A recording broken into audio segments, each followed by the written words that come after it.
Olá, muito bom dia, boa tarde e boa noite a todos. Chegamos para mais um episódio do Jovem Tex e mais um episódio muito especial.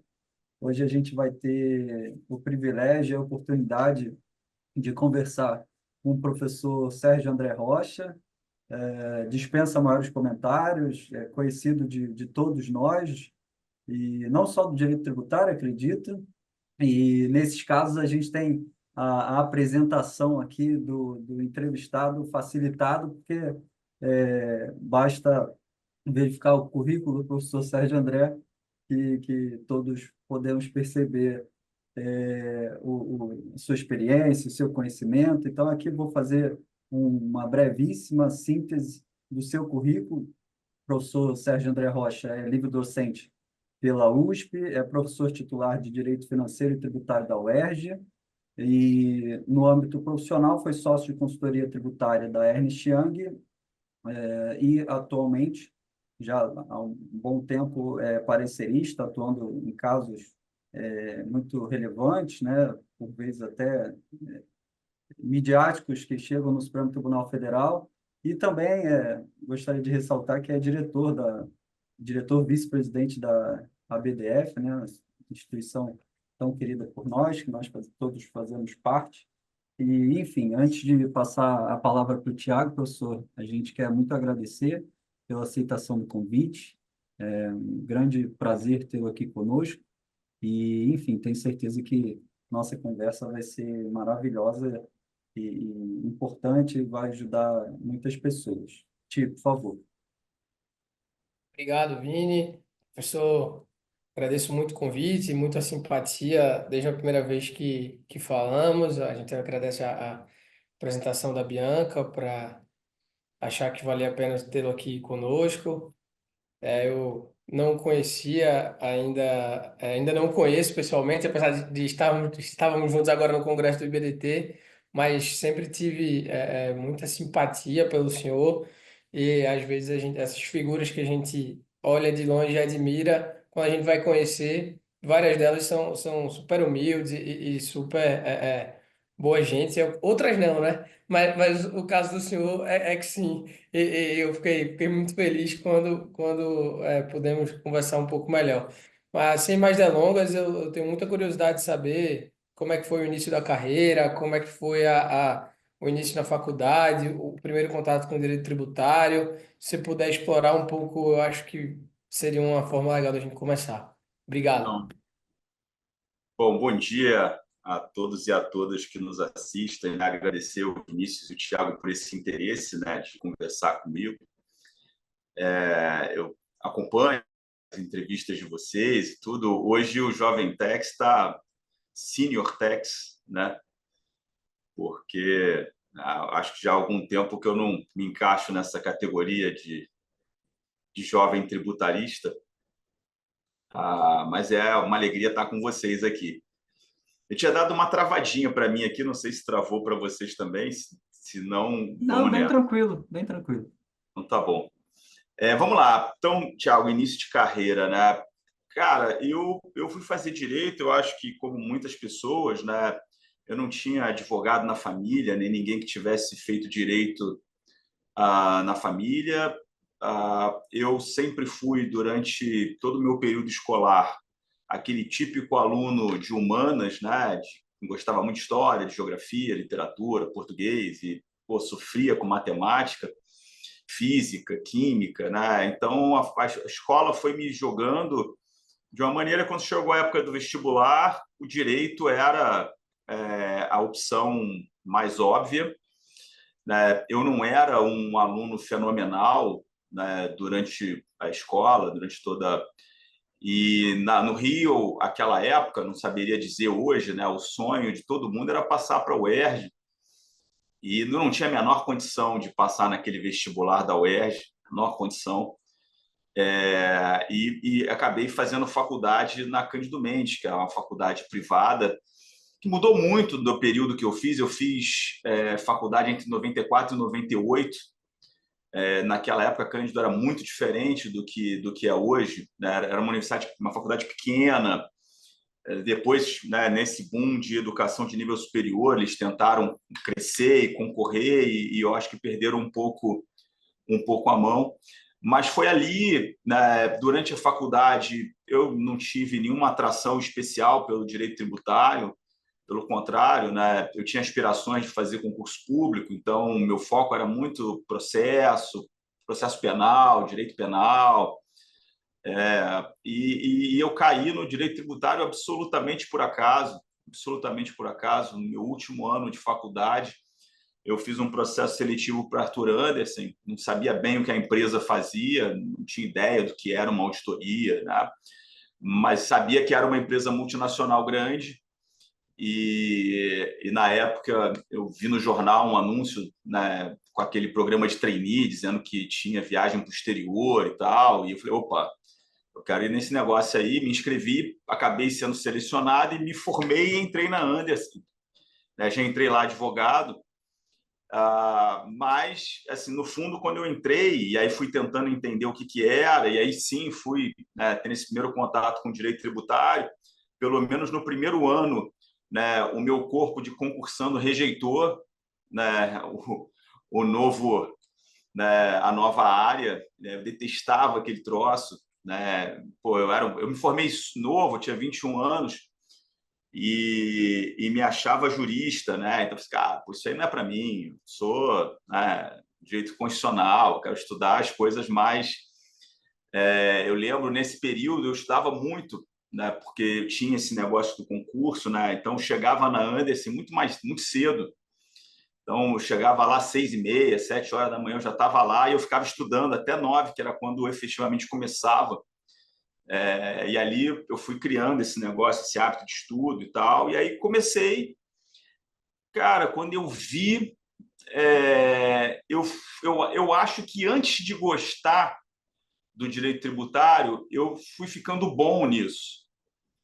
E eu acho que, na verdade, ir ficando bom nisso é que gerou o gostar meio tardio. Na época, na Andersen, a gente tinha, deve ser ainda assim nas auditorias, né? Na Andersen, naquela época, a gente entrava como assistente 30.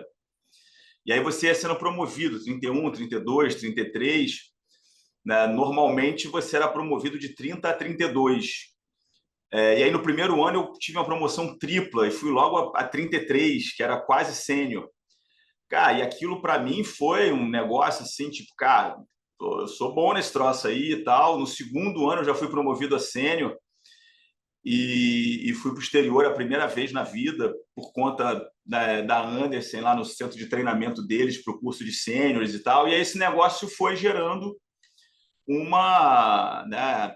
E junto com isso também na Andersen veio o publicar, assim, eu publiquei pela primeira vez, eu estava lá na dialética, né, na finada dialética, e aí foi juntando as duas coisas, assim, acho que a primeira vez que eu publiquei, que eu vi um artigo meu assim publicado, e conforme eu fui sendo reconhecido pelo trabalho nessa área, acabou que gerou um caminho meio sem volta, assim, e aí eu tô meio naquele negócio sempre de dobrar a meta.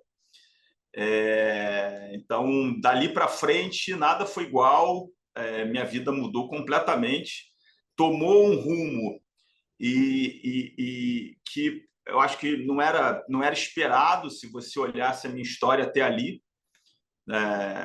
assim, cara, me trouxe até aqui onde eu estou hoje. Então, o meu começo foi meio esse, assim, por acaso, não teve muito plano. E quando eu vi, eu era tributarista, mas assim, formei com 21, com 22 anos, com 23 anos eu já era, cara, uma tributarista e, sabe, já tinha lá meus artigos, já tava para publicar meu primeiro livro, então foi um negócio muito rápido, né, que eu saí da inércia para o odeio direito tributário, para o cara, sou tributarista, né, e até chegar aqui hoje, conversando com vocês. Muito bacana, professor. Curioso, na sua fala, né?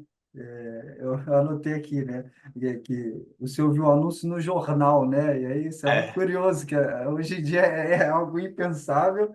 E uma outra curiosidade também é que é um pouco curioso também para nós, assim, que Sobre o Arthur Anderson. jornal, Vini, eu vou fazer um adendo antes É, de você é, até completar a sua pergunta, um merchan próprio aqui. Eu vou até mandar para você. Eu publiquei um artigo no Correio Brasiliense ontem. Foi meu primeiro artigo de jornal que saiu impresso, e a olha versão aí que impressa. bacana. E aí a minha noiva, pô, queria fazer uma surpresa para mim, sei lá, comprou um chocolate, aí foi atrás do jornal para comprar o jornal. Ela falou, cara, eu rodei São Paulo inteiro e eu não acho a porra do jornal, velho, para você. Não achou o jornal? Assim. Não, mas veja, pessoal, está em 98, né? É, a primeira, eu fui usar e-mail de uma maneira mais intensa já na Anderson, né? A gente é porque a gente deu um salto, né? Tecnológico muito rápido, né? E não percebe que não tem tanto tempo atrás assim que não tinha nada disso. Nessa época a gente mal tinha celular, né? Então ainda era uma época que você ligava essencialmente de telefone fixo, né? E sim, você tinha jornal impresso em casa todo domingo e tal. E um outro ponto curioso também, para concluir aqui a minha pergunta, é que é estranho para nós, assim, que não chegamos, eu particularmente não cheguei a conhecer Arthur Andersen, né? Mas muitos nomes, grandes nomes do direito tributário atualmente começaram na Arthur Andersen, né? Então, eu não sabia que o senhor tinha começado lá também, mas, salvo engano, o professor Paulo Aires Barreto, o professor Chueire também começaram na Arthur Andersen, então é um pouco curioso, assim, pensar que uma pena, né? A empresa faliu já há muito tempo, mas, enfim, muito bacana essa, talvez não seja coincidência. Mas passando para a próxima pergunta, professor, e agora adentrando um pouco mais no âmbito profissional, se o senhor puder contar assim um pouco de como foi o seu ingresso e o seu trabalho na Arthur Andersen, né? Principalmente porque o senhor disse que não gostava do direito tributário, então assim, para tornar a pergunta mais objetiva, os desafios que você enfrentou assim, chegando numa empresa de consultoria, numa multinacional imensa, se você teve alguma dificuldade, se eventualmente você teve alguém, uma pessoa que você colou e falou assim, poxa, essa pessoa vai me ajudar muito na minha evolução aqui, no meu crescimento. A gente vai ficar muito contente se o senhor puder falar desse seu início relativamente ao aspecto profissional. Cara, eu não tive muitos mentores na vida. Acabou que, do jeito que a minha carreira se estruturou, eu não, às vezes é muito legal, né? Você vê que tem pessoas que logo cedo na carreira ou algum momento na carreira colam em alguém, né, que vai acompanhando, ajudando e tal. Mas eu tive uma pessoa que me ajudou muito nesse período da Andersen, que é o Roberto Salles. Hoje ele é sócio da KPMG em São Paulo. E foi um sujeito que nesse meu período de Andersen me ajudou demais, assim, ele era gerente, depois eu fui sênior trabalhando com ele e tal, e realmente ele me ajudou muito nesse período a né, me integrar e ganhar espaço dentro da empresa e tal. E depois, bem mais para frente, né, eu fui ganhar um presente, né, que é o meu mentor até hoje, que é o Marco Aurélio Greco, né, e aí já mais acadêmico. Então, acho que eu tive dois mentores. Isso, então, eu tive, hoje eu tenho no Marco, hoje o Marco é o meu grande mentor, assim, é quem eu ligo se eu preciso trocar uma ideia sobre alguma coisa, e já tem alguns anos, né? Então, mas lá atrás teve isso sim. O Salles foi quem me ajudou nesse período inicial de Andersen, mas eu saí da Andersen um pouco depois, e aí fui esbarrando assim. A minha carreira ela é engraçada, cara, porque ela é uma série de decisões isoladas erradas, mas que no conjunto deram muito certo, né? Então, assim, várias coisas foram acontecendo que se você... E aí, essa é uma lição que eu aprendi demais, assim, que a gente realmente não tem que se desesperar quando acontece alguma coisa que não é exatamente o que a gente previu ou não é exatamente o que a gente queria para aquele momento, porque, cara, pelo menos a minha história foi essa, assim, de várias situações que você olharia e falaria assim, cara, mas isso o fim de tudo, assim, é o oposto de tudo que eu queria. E, de repente, quando você olha no conjunto, fala, mas que bom que aconteceu aquilo, porque aquilo me levou para isso hoje. Então, hoje, eu sou muito feliz com o que eu faço, assim, eu gosto demais do que eu faço. É o que eu faço hoje como parecerista e tal, o que há muito tempo eu me direcionava para fazer. E, de repente, assim, foram esses, né, esses percalços de meio de caminho que me trouxeram até aqui e tal. Então, hoje eu tenho essa convicção assim de que a gente, né, não pode se desesperar ou achar que alguma coisa é o fim dos nossos planos de carreira, porque às vezes o dia seguinte, né, ele traz coisas mais legais, né? E isso foi isso. Na Andersen, eu adorava Arthur Andersen, cara. A Andersen, você falou, né, que várias pessoas foram de lá. A Andersen tinha um negócio. Primeiro, que o mundo da auditoria na década de 90 é muito diferente do mundo da auditoria de hoje. Naquela época, as auditorias eram muito menores, então tinha muito menos gente, era um trabalho muito mais técnico. Né? Como toda estrutura que vai crescendo, crescendo, crescendo demais, né, você tem um outro tipo de driver. Né? Então, eu comecei na Andersen e depois passei pela Ernst Young. Quando eu cheguei na Ernst Young em 2010, o mundo da auditoria era irreconhecível, né, perto do que eu tinha visto no início da minha carreira, né, um pouco mais de 10 anos antes. Né? Então, assim, mas a Andersen, naquele momento, assim, eles tinham uma maneira de te engajar. Né? Eu sempre falo isso, né? Você entrava trainee na Andersen, você achava que empatava com o sócio da Price e botava o sócio da Deloitte, da KPMG no bolso. Né? Assim, era um negócio que eles faziam você entender que você estava na tropa de elite né, do mundo corporativo, e de alguma maneira, talvez naquela época fosse mesmo isso, né, em algum sentido. Né? Então eu gostava demais. Eu lembro quando eu saí da Andersen, eu chorava igual um bebê, né, porque eu gostava, quando naquela época, né, o meu sonho de carreira era ser sócio da Arthur Andersen, né, era o que eu queria e tal. E de repente, quando eu vi que não ia acontecer e que eu estava tomando uma decisão de sair, foi um negócio muito difícil para mim. Né? Durante a minha carreira, eu gostei muito de dois lugares. Né? Eu gostei muito da Andersen, era um negócio que eu me via ali e tal, e depois eu gostei muito do BMA. Era também, foi uma estrutura que eu me identifiquei muito, me identifiquei com as pessoas e tal. Sair do BMA foi muito difícil para mim também, mas né, tudo me trouxe até aqui e acho que hoje, olhando no passo para trás, todas essas saídas foram ótimas para mim, mas foram difíceis na época. Professor, o senhor falou um pouco do MMA, então explorando um pouco isso, foi a primeira vez que o senhor advogou stricto sensu mesmo, né? Em tese. Conta um pouco da diferença dessa caixinha do advogado para a caixinha do cara que está ali na auditoria e você começou a pensar onde é que eu quero, porque falando por experiência própria, eu comecei minha carreira fazendo contencioso, muito contencioso, e aí depois passei a fazer consultoria, M&A, e aí você fica, cara, o que é que eu quero, né? Assim, em que caixinha eu quero me colocar, ou não quero me colocar em caixinha alguma. Você tinha esse sentimento também do que é que eu quero aqui, eu quero fazer tudo isso, ou então tem aquela outra particularidade que é isso que é a minha praia. Olha, primeiro, assim, é importante essa questão, né, que eu sempre falo isso, né, o direito tributário são várias carreiras, né? Você tem a carreira do contencioso, você tem a carreira do consultivo, você tem a carreira do M&A, você tem a carreira de empresa, né? E dependendo do que você quer, os skills que você tem que ter e a maneira de você se preparar é muito diferente.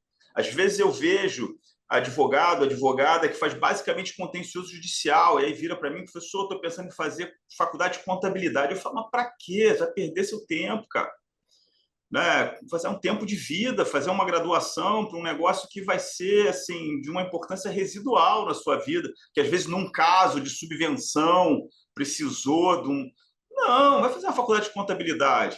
A contabilidade é importante para o direito tributário? Se você é da consultoria, se você faz M&A, e mesmo assim, uma contabilidade até determinado ponto, né? Se você é do contencioso, principalmente se você faz contencioso judicial predominantemente, não é tão importante assim, né? Então, quando você pensa planejamento de carreira, essa pergunta que você fez, né, de olha só, o que eu me vejo fazendo, né? Se você é de empresa, então, empresa é outro bicho, né? A empresa chega um ponto que, em grande parte das empresas, né, o tributário está debaixo do CFO, do diretor financeiro. Vai chegar uma hora que, eventualmente, a pessoa, para dar um passo adiante, vai ter que sair do tributário e virar financeiro.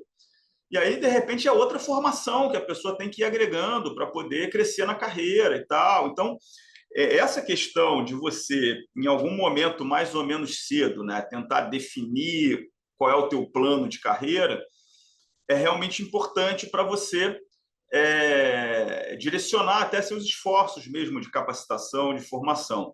No meu caso, cara, eu acho que não aconteceu tanto assim. O BMA não foi meu primeiro escritório, na verdade, porque quando eu saí da Anderson, eu fui para o Siqueira Castro fazer contencioso raiz, assim. Eu fiquei um ano no Siqueira Castro em que eu fazia contencioso tributário puro, né? Depois eu saí do Siqueira Castro e me juntei com o pessoal da Anderson na Branco Consultores. E na Branco Consultores eu fazia de tudo, fazia desde consultoria a contencioso. Então, assim, durante muito tempo eu fiz contencioso. Na verdade, eu saio de vez do contencioso quando eu vou para o BMA, que aí eu fui fazer essencialmente M&A, né? E depois, hoje, eu digo, né, que como parecerista eu sou do grande contencioso, né? Então, fiquei muito tempo sem fazer contencioso eu mesmo. E hoje, como eu trabalho principalmente para os advogados e nos casos dos escritórios, de uma certa maneira eu me reencontrei com o contencioso, né? Não como advogado de contencioso, mas como um acessório do contencioso, né? Há muito tempo que eu não tenho tanto contato de ir a tribunal, de ir ao CARF, de participar dos casos, por mais que eles não sejam meus, né? Então, quando eu cheguei no BMA, eu tinha uma certa ideia assim de que realmente fazer contencioso não era o que eu gostava mais. E aí eu entro no BMA para fazer consultoria e eu digo, eu acho que assim foi essa transição, foi essa ida para o BMA que meio que sepultou o advogado de contencioso e me transformou num advogado consultivo, né? Porque ali era muito segmentado, né? Porque até ali eu tinha tido um início de auditoria, depois tinha passado 4, 5 anos em escritório, fazendo trabalho de, né, tudo, né, fazendo contencioso e tal. Quando eu chego no BMA, como ele era todo segmentadinho, eu fui para ser um cara de consultoria e eu era só consultoria, né? Então, o BMA ele faz essa transição e depois, quando eu saio do BMA para a Ernest, isso se consolida, né? Porque aí eu vou para a consultoria puro, né? E com uma mudança, né? Porque no BMA era muito M&A, que é uma coisa que eu logo depois eu decidi que eu não gostava de fazer, então não gosto de fazer M&A. Tudo bem que hoje é uma realidade muito distante já, né? Eu saí do BMA em 2010, estamos em 2024, né? Mas desde que eu saí ali em 2010, eu tinha na cabeça que assim, aquela vida de advogado de M&A era um negócio que eu não gostava, né? Era muito intenso e você perdia completamente o controle. O tributarista no M&A ele tende a ser acessório, né? Quem está tocando o M&A ali é a galera do societário e tal, e você fica ali meio de penduricalho. Às vezes o advogado tributarista gera muito valor no M&A, mas, né, quem captura nem sempre é ele. Então, essa advocacia de M&A era uma coisa que, quando eu saí do BMA em 2010, eu falei, cara, isso eu não gostaria de voltar a fazer. E aí migro para a Ernest, mais de um foco de consultoria tributária raiz. Acabou que na Ernest eu ainda fazia M&A, mas numa outra pegada e tal, não aquela pegada de escritório que eu tinha vivido no BMA, que definitivamente, de tudo que eu fiz, eu acho que esse M&A raiz é uma das coisas que eu menos gostei, assim, e definitivamente não queria para mim. Entendo que muita gente goste muito, né? É uma atividade muito intensa, envolve muita gente inteligente na mesma sala, né?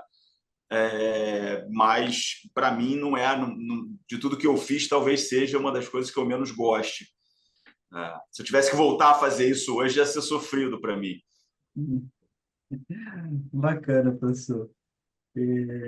Pegando esse gancho que o senhor mencionou, né, e que todos nós sabemos em relação ao seu trabalho como parecerista, certamente aqui tem pessoas que nos assistem, nos escutam, que têm esse desejo, né? A gente sabe, lógico, né, que o trabalho de parecerista é uma minoria da minoria da minoria. Então, assim, mas certamente terão pessoas que se tornarão pareceristas também. Alguém tem que ocupar o posto.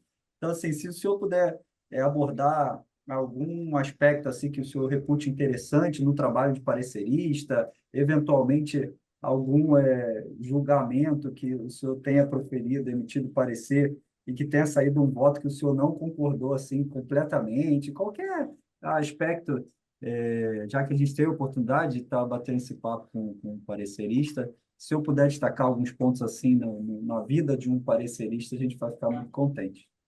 Cara, na verdade, eu vou dar até um passo atrás. Assim. Uma coisa que pautou a minha carreira desde muito novo, e nesse aspecto eu acho que eu fui muito precoce, assim, então, eu estou aqui, né, como old techs, né, falando para o jovem techs, mas em algum momento eu tive exatamente o perfil, né, do entrevistado de vocês, porque eu fui muito precoce na minha carreira.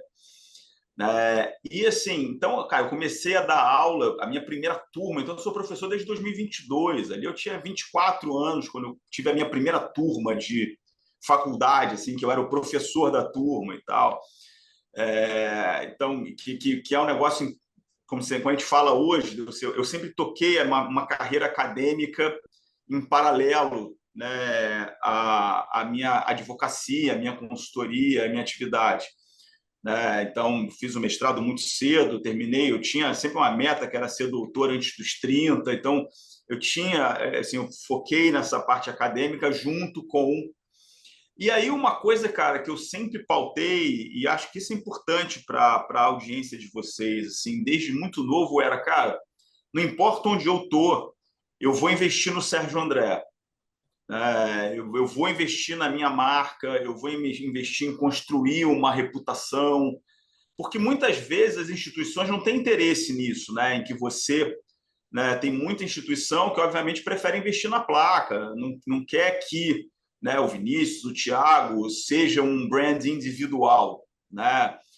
E eu sempre falei, cara, não importa, uma coisa é o lugar que eu estou trabalhando, outra coisa sou eu, né? Então, assim, não interessa se o lugar que eu estou trabalhando estimula ou não estimula, cara, eu vou fazer isso para mim, né? Cara, isso eu sempre falo para o pessoal mais novo, se te dá uma independência, cara, se você fica, você pode ser muito bom, mas se você está escondido né, lá na biblioteca do escritório, ninguém te vê, você não tem espaço de mercado, você fica meio escravo daquela estrutura, né, daquela instituição.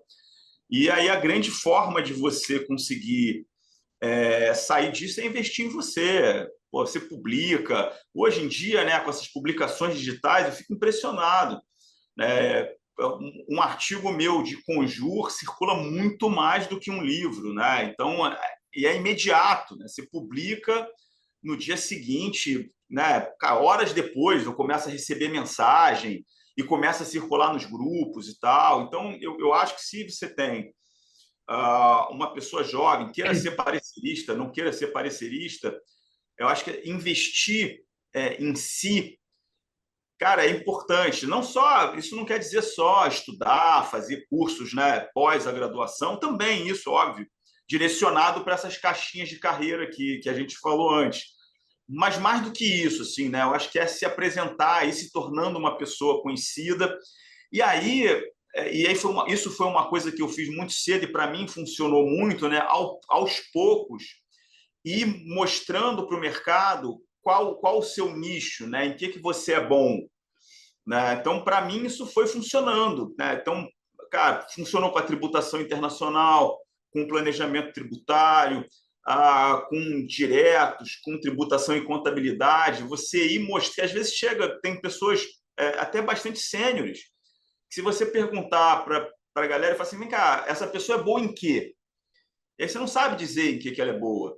E se você não sabe dizer em que ela é boa, né, fica difícil de você criar essa marca, né? Então, eu acho que, assim, independente de onde você está, você se preocupar constantemente em ter uma marca e você comunicar para o mercado, né, o que você sabe, em que você é bom, né, e quando a gente está pensando em tributário, né, eu acho que é sempre importante você ter alguns nichos de direito material em que você é bom, né? Pô, eu sou bom em diretos, sou bom em indiretos, e às vezes até identificar né, algumas áreas que tem menos profissional e tudo, e ali se jogar. Então, eu vou chegar na discussão do parecerista, né? Acho que primeiro isso, assim, você tem que criar esse brand. Isso foi uma coisa que eu comecei a fazer muito cedo. Eu lembro quando eu cheguei no BMA, um sócio muito relevante, que eu não vou dizer o nome, virou para mim e disse: olha, a gente está em 2007. Ali eu já tinha realmente publicado muita coisa, eu tinha feito muita coisa e tal. Eu lembro da gente num táxi, ele vira para mim e fala: olha, Sérgio André, eu acho que você já fez o que você tinha que fazer de publicação e tal, isso aí está dado. Agora você tem que parar com isso e focar no escritório. Foca para dentro aqui, porque isso tudo aí você já fez. Legal, mas, cara, para. E eu, pô, assim, obviamente, ele fala: você acaba maluco que eu vou parar. Né? Isso aqui é minha independência, isso aqui sou eu. Eu não vou ser um sujeito que, a meu depois, depende de ficar no BNA. Né? Porque uma coisa, vocês, eu vejo, são novos ainda para perceber isso, mas a nossa carreira, e aí, assim, pelo menos essa é a minha visão, tá? Ela tem um primeiro estirão que vai ali até você fazer uns 40 anos, vai, eu tenho 47 anos hoje, que é um pedaço em que você é técnico. Né? Você é técnico, você trabalha para alguém, você gera conteúdo técnico. Mas, cara, quando você vai nessa transição dos 30 para os 40, chega uma hora que você não pode ser mais técnico. Né? Você é difícil hoje uma estrutura que vai bancar um cara pesado, caro e tal, que é um bom técnico. O cara tem que ser realmente, né, engenheiro da NASA para ser mantido num escritório muito, muito, muito sênior, porque é um cara técnico. Né? Então, chega uma hora que a gente, dentro dessas perspectivas de carreira, né, se você tem uma carreira de prestação de serviço, você tem que gerar trabalho. Né? É aquela famosa questão da venda, né? Que, cara, deixa as pessoas loucas, mas não tem jeito. Né? Chega uma hora que ou você vai gerar receita, né, para garantir a tua fatia, ou então você está fora. Né, e tal. No meu caso, cara, eu fiz essa transição que eu falei para vocês para consultor, primeiro no BMA, depois na Ernest. Eu saio da Ernest em 2013, e ali, cara, eu já tinha uma atividade acadêmica muito consolidada. Né? Nessa época eu já era professor da UERJ, né? Já tinha muita coisa publicada. Assim, então, o Sérgio André, professor, ele já era meio que uma realidade. E ali eu já comecei a vislumbrar essa coisa de ser parecerista. Mas é engraçado, né? Porque ser parecerista não dentro dessas caixinhas, né? Não é exatamente uma opção de carreira óbvia, porque depende menos de você, eu acho, do que outras opções de carreira. Né? Então, se você quer ser sócio do escritório, você meio sabe o que você tem que fazer. Né? Você tem que conseguir entrar num escritório legal. A partir do momento que você está lá dentro, você tem meio que um career path para você seguir. Né? Você pode conseguir, pode não conseguir, mas tem uma lógica. Né? Se você está numa empresa, a mesma coisa. Né? Você tem. Agora, quando você quer ser parecerista, ou se você está numa área pública, né, quer ser procurador da Fazenda, né, que é outra coisa. Agora, você ser parecerista é um negócio diferente, né, porque é muito de como as pessoas te percebem. Né, porque tem muita gente boa, com conteúdo bom, né, mas a questão é que o meu trabalho hoje é, de alguma maneira, né, opinar com a pretensão de que aquela minha opinião gera algum efeito persuasivo em alguém que tem um poder de tomar decisão. Né? Então, cara, é realmente difícil. Né? Eu queria isso, mas durante muito tempo eu não sabia se eu ia conseguir fazer essa transição de carreira. Até porque é uma questão de como o mercado te vê. Né? Por exemplo, quando eu era consultor, as pessoas não me procuravam com mandado de segurança, com auto de infração, porque eu não era visto como um cara de contencioso. Né? o que chegava para mim de trabalho era consultoria. Né? Conforme eu fui fazendo a transição para o parecerista, e hoje eu acho que ela é completamente consolidada, né? Hoje, muito raramente alguém me procura para consultoria, muito raramente. Às vezes até acontece, né? E normalmente acaba não indo para frente, né, o trabalho. Mas hoje o mercado me vê como parecerista. Então, o que chega para mim de trabalho é parecer. Né? Se eu quisesse voltar a ser consultor, isso foi uma dor de cabeça gigante para mim quando eu estava na transição, né? Porque em algum momento é como se você estivesse fechando uma porta de uma coisa que você faz e que você tem demanda e se jogando num negócio novo. Né? Porque nem todo parecerista faz isso, talvez eu seja um dos poucos que faz isso. Eu consigo pensar, eu e o Marco, né? Porque eu tomei uma decisão de que, olha, se eu vou ser parecerista, eu vou trabalhar para os advogados, então eu não vou advogar. Né? Então, assim, desde que eu tomei essa decisão, eu não pego casos, né? Então, não é que chegar aqui para mim amanhã, seja, André, eu tenho um auto de infração de 1 bilhão, eu vou te pagar uma fortuna de prolabore que você vai defender. Eu vou falar, cara, muito obrigado, mas não. Tem vários escritórios bons, eu vou ficar muito feliz de fazer um parecer nesse caso, se eu concordar com a tese, mas eu não vou defender você. Né? Da mesma maneira que, então, assim, eu fui por conta de eu trabalhar para os escritórios, eu tomei uma decisão de carreira que eu não vou concorrer com os escritórios, né, no que eles fazem, e mais, assim, eu acho que a atividade de advocacia ela é essencialmente parcial, e a minha atividade hoje ela é ser imparcial. Né? Então, eu procuro também não desempenhar atividades que envolvam tomar parte. Né? Por exemplo, às vezes já chegaram para mim, Sérgio, você não quer botar um êxito no teu parecer? Eu falo, não quero botar um êxito no meu parecer. Né? Se eu coloco êxito no que eu, assim, de novo, a premissa de um parecer é que ele é uma opinião imparcial.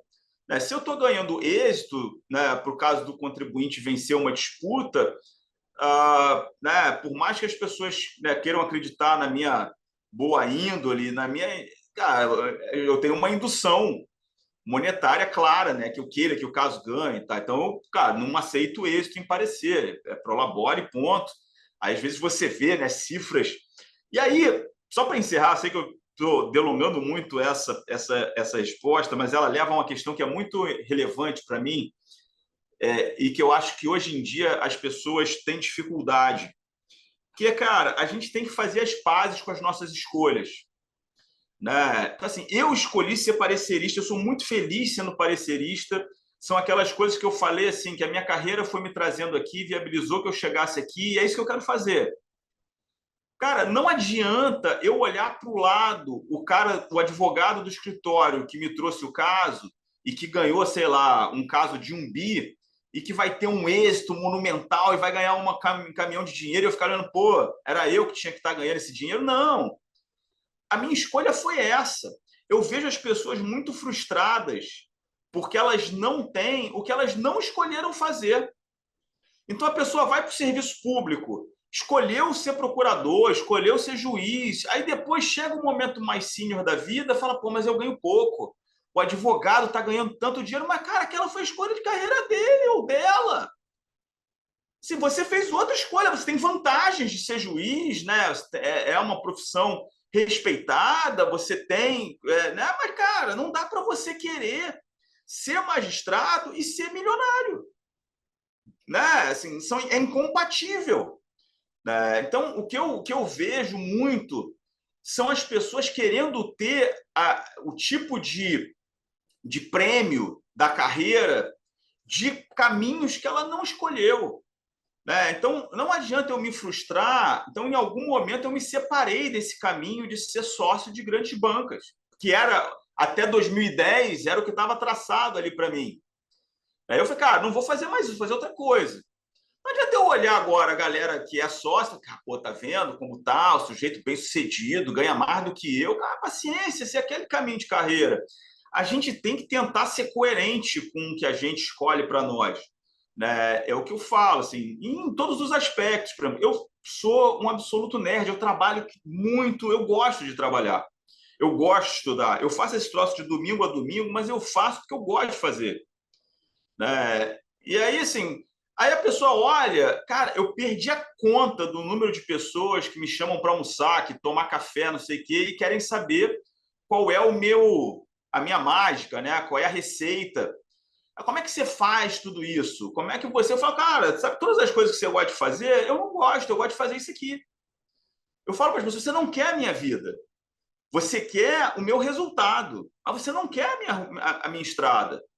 Né? Você não quer passar. Esse lugar que vocês estão vendo aqui é o lugar que eu estou de domingo a domingo. A maioria das madrugadas eu estou sentado aqui também. Né? Então, cara, assim, se a gente. E aí eu falo muito isso na época da Ernest. Eu era coach de 1 milhão de trainees, não sei o quê. A pessoa entrava na Ernest, queria que eu fosse coach dela. O pessoal do RH reclamava, falava assim, André, você não pode aceitar os trainees todos, não sei o quê. Que entrava o trainee, pô, batia na minha porta, pô, você pode ser meu coach? Eu falei, ah, posso, pô, coloca lá. Né, e tal, e eu tinha 1 milhão de aconselhados, né, e tal, e eu falava isso, cara, ninguém é obrigado a ser o Michael Phelps, você não é obrigado a perseguir isso.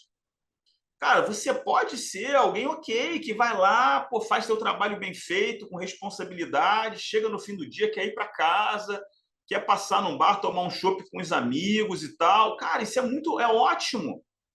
Né? O que não pode ser é você querer levar esse ritmo mais light e ser feliz e, ao mesmo tempo, querer subir no pódio da Olimpíada. É incompatível, aí gera frustração. Aí você começa a olhar para o lado e fala, cara, pô, eu sou injustiçado no escritório, pô, e tal. Não! Cara, a gente... É o que eu sempre... Cara, um dos maiores valores que eu vejo é coerência. A gente tem que ser coerente com as nossas escolhas, né? Tem que ser coerente. Depois você não pode ficar, né, olhando para o lado e querendo, que eu falei, os resultados do caminho de carreira que você não optou por ter. Desculpa, eu só falei para caramba nessa passagem aí, mas é que a gente acabou tocando em vários assuntos diferentes, né? Bom, professor, muito, muito bom. Essa frustração a gente vê muito no mercado, né?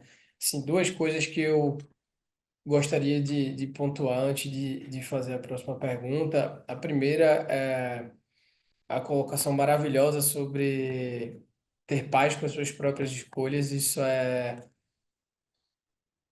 genial e é algo que a gente precisa refletir, porque sempre haverá alguém.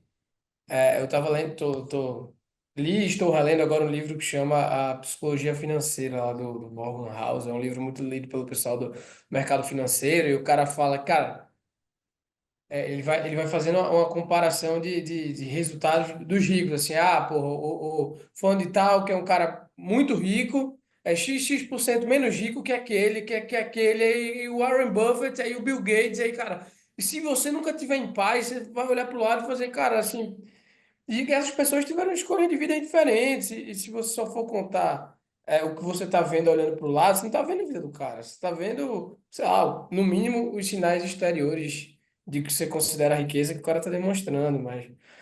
E, e outro ponto que você mencionou é um pouco... eu não sei se alguém mencionou isso aqui já no episódio, Vini, sobre você se esconder muito dentro das estruturas. Cara, eu trabalhei em estruturas grandes aqui em São Paulo e eu via muito isso. É natural que a estrutura ela queira aparecer mais que você e as estrelas da estrutura apareçam. E existem estruturas com regras, professor, explícitas nisso, do tipo assim, advogado não pode aparecer no jornal, advogado não pode publicar artigo sem sócio. Já vi isso mais de uma vez. E, claro, as nossas escolhas são individuais e virar sócio dessas estruturas tem, claro, suas grandes vantagens. Mas eu sempre me preocupei muito com ter uma dependência da estrutura. Eu não posso aparecer, eu vou passar 20 anos aqui sem aparecer, sob o pressuposto de virar sócio aqui. Eu vou virar sócio aqui, e se amanhã o cara está em cima de mim morrer, acabou a minha carreira.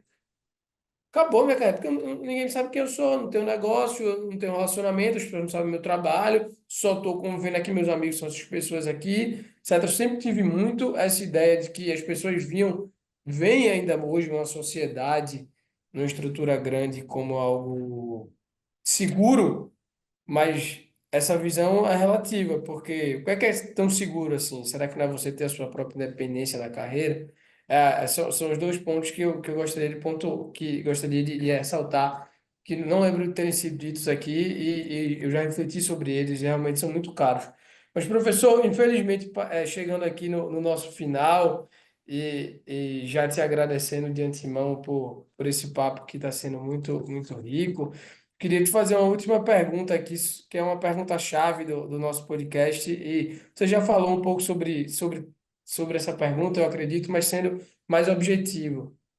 É, já que o nome é Jovem Tex, e jovens são supostamente os entrevistadores, supostamente que isso também está acabando, né? A gente tem que repensar o nome. Mas já que o nome é esse, a gente sempre gosta de perguntar qual a experiência do entrevistado com jovens, assim, a experiência. O que é que ele vê que o jovem precisa fazer para se diferenciar, como é que ele está vendo essa geração nova que está chegando no mercado. Eu queria ouvir, eu não sei se você tem estagiários no escritório, se não tem, como é a relação com os alunos, mas eu queria saber um pouco desse ponto para a gente fechar nosso papo com chave de ouro. Hoje em dia, cara, eu tenho menos atividade, menos contato profissional, né, com o pessoal mais novo, porque uma das características da minha atividade, né, é que ela é muito individual. Então, e eu realmente eu faço os pareceres ainda de forma muito artesanal. Vai ser uma questão que em algum momento vai me desafiar aqui, conforme o volume vai crescendo, e o volume está crescendo. Eu tenho uma vantagem, né, que eu escrevo rápido e eu consigo escrever em qualquer circunstância e tal, mas então hoje em dia eu não tenho estagiário, não tenho é, ninguém jovem trabalhando comigo, mas acaba que eu tenho muito contato com jovens na universidade, né? Então, cara, a gente vê de tudo, né? A gente vê gente que está animada e pô, esforçando e correndo atrás, mas é uma geração um tanto diferente, né? É isso, tem muita, a informação é muito instantânea, né? As coisas estão muito mais à disposição. Eu cheguei, se a gente for voltar para o início, né? Eu cheguei a fazer pesquisa de jurisprudência, tendo que ir ao Tribunal de Justiça para procurar em ficha, né, a decisão e tal, né? Eu estava começando na Andersen com os sites dos tribunais aparecendo, mas não era uma realidade assim consolidada, né? Então hoje eu acho que essa geração mais nova, eu sou pai de duas meninas, né? A minha mais velha tem 12 anos, né? Não está ainda entrando no mercado de trabalho, mas já é, assim, eu acho que é um pouco dessa. Algumas coisas se tornaram fáceis demais, né? E não sei, eu acho que o mercado vai ter que encarar talvez uma geração que está menos acostumada, né, a ter que esperar pelas coisas. Eu acho que para quem está em estruturas maiores, esse é um dos grandes problemas, né? Que carreiras em estruturas demoram, né? E as pessoas hoje estão acostumadas mais à satisfação imediata, né? A minha filha mais velha, Júlia, não só ela tem à disposição as séries completas, como ela assiste avançando, né? Ela não consegue assistir um episódio. Eu falo, cara, Júlia, para de avançar essa merda, cara. Mas ela não consegue assistir um episódio. Eu falo, cara, eu não estou nem voltando no tempo, que na minha infância eu tinha Globo, Manchete, SBT, né? Você tinha um filme por semana num tela quente. Não estou nem voltando nesse tempo, não, mas mesmo, sei lá, 10 anos atrás, pré-streaming, né? Você queria assistir uma série na TV a cabo, você assistia um episódio uma semana, você ficava esperando uma semana para ter um episódio de novo, né? Acabava a temporada, você ficava um ano esperando ver uma temporada, esperar fazia parte, né?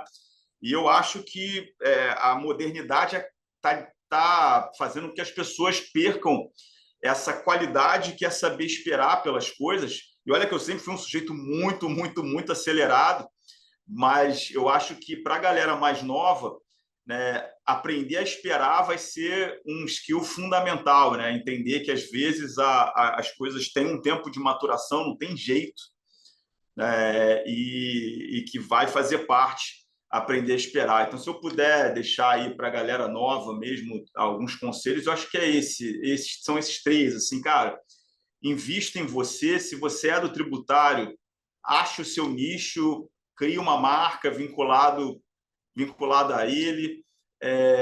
Cara, seja muito coerente com as suas escolhas, saiba que você não vai ser bom em todas as estruturas.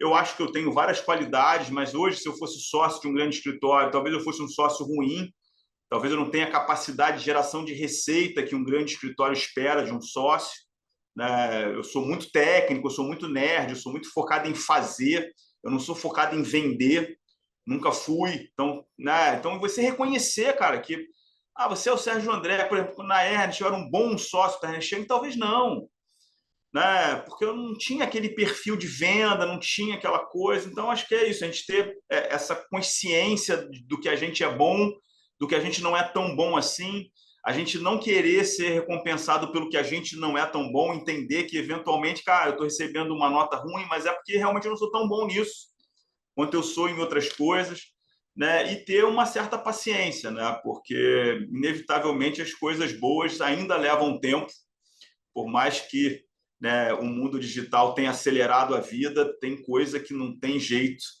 Vai levar tempo, você fazer um amigo vai levar tempo, você conhecer uma pessoa para ficar contigo vai levar tempo, né? E você construir uma carreira vai levar tempo, você construir um brand, você ter uma marca, né? Eu fico me olhando aqui de cabelo branco, eu lembro do Sérgio André, pô, acelerado, sentado lá às 7 da manhã estudando na Anderson, né? Tanto tempo passou, a gente nem sente direito, né? E, cara, e levou tempo para eu chegar aqui. Não tem fórmula mágica, não tem caminho acelerado, é muito estudo, é muita dedicação, e é isso. E, pessoal, coerência. Com isso, a gente monta uma carreira. Muito bacana, professor. A gente fica muito feliz, contente de... O senhor trouxe aqui, sem saber, pontos inéditos que não haviam sido tratados ainda por nenhum entrevistado nosso, e pontos super importantes, assim, acho que, de certa forma, leva, talvez a palavra não seja essa, mas leva um conforto aos jovens que, nesse mundo tão ansioso, né, sabem que talvez esperar seja o melhor, né? Claro, tem que fazer por onde, mas tem um pouquinho de paciência, um pouquinho de calma, né? Porque a vida retribui sempre. Mas como o Tiago anunciou anteriormente, a gente muito infelizmente chega ao fim do nosso bate-papo. A gente queria agradecer muito pela sua disponibilidade, pela sua aceitação, por separar um tempo do seu dia para vir aqui conversar conosco, com a nossa audiência. E, enfim, vou passar a palavra para o Tiago, mas muito obrigado mesmo por ter vindo aqui e bater esse papo conosco. Pessoal, a gente só quer agradecer pela sorte de ter tido o senhor aqui. É realmente uma grande honra, uma experiência. Nós somos os maiores beneficiados de poder ouvir um pouco da sua trajetória, ouvir seus conselhos. A gente agradece muito, foi um prazer lhe conhecer. Vamos seguir aí em contato. É uma honra acompanhar a sua carreira e sempre ouvir o que você tem a dizer. É uma satisfação enorme. Obrigado. Não. Início, Tiago, eu que agradeço, foi um prazer. E o Tiago falou agora, eu desejo para todo mundo que nos assistir aqui, para a audiência do Jovem Tex, isso que o Tiago falou também, sorte. Eu tive muita sorte na minha carreira, né? E torço que vocês tenham e quem está assistindo a gente aqui também tenha, porque esforço e tudo, mas ter sorte é bom demais. É isso, pessoal. Obrigado. Muito obrigado, pessoal. Um forte abraço a todos. Professor,